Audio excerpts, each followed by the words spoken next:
কৌশলগত দ্বিপক্ষীয় সম্পর্ককে এগিয়ে নিতে বাংলাদেশের সঙ্গে বাণিজ্যিক ও অর্থনৈতিক ভিত আরও সুদৃঢ় করতে চায় চীন।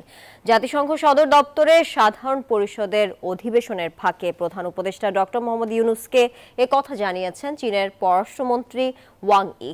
এদিকে বাংলাদেশের চলমান সংস্কার উদ্যোগ বাস্তবায়নে $3.5 বিলিয়ন সহজ শর্তে ঋণ দেওয়ার আশ্বাস দিয়েছে বিশ্বব্যাংক। জাতিসংঘের সাধারণ অধিবেশনের সাইডলাইনে বেশ কয়েকটি গুরুত্বপূর্ণ বৈঠকে অংশ নেন প্রধান উপদেষ্টা ডক্টর মোহাম্মদ ইউনূস। নিউ ইয়র্কে প্রধান উপদেষ্টার বৈঠক হয় চীনা পররাষ্ট্রমন্ত্রী ওয়াং ই এর সঙ্গে।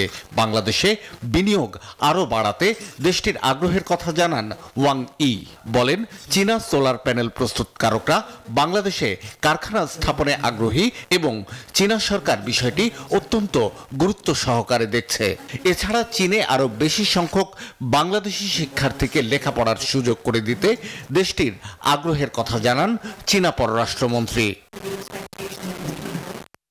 ডক্টর ইউনূস বৈঠক করেন বিশ্বব্যাংকের প্রেসিডেন্ট অজয় বাঙ্গার সঙ্গেও। অধ্যাপক ইউনূসের দীর্ঘদিনের বন্ধু অজয় বাঙ্গা বলেন, বাংলাদেশকে কমপক্ষে $2 বিলিয়ন নতুন ঋণ দেবে সংস্থাটি।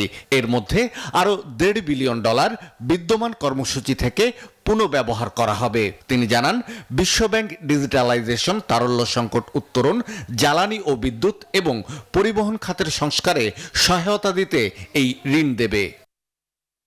আন্তর্জাতিক উন্নয়ন সংস্থা USAIDর প্রশাসক সামান্থা পাওয়ারের সঙ্গেও বৈঠক হয় প্রধান উপদেষ্টার। বাংলাদেশে যোগাযোগ, জ্বালানি, বিচার ব্যবস্থা ও তারুণ্যের বিকাশে যুক্তরাষ্ট্রকে সহায়তা বাড়ানোর প্রস্তাব দেন ডক্টর ইউনূস।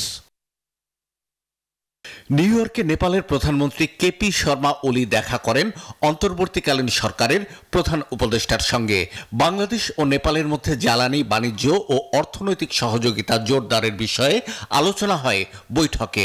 নেপালি প্রধানমন্ত্রী জানান, আগামী কয়েক বছরের মধ্যে বাংলাদেশ সহ পার্শ্ববর্তী বেশ কয়েকটি দেশে বিদ্যুৎ রপ্তানির পরিকল্পনা রয়েছে দেশটির।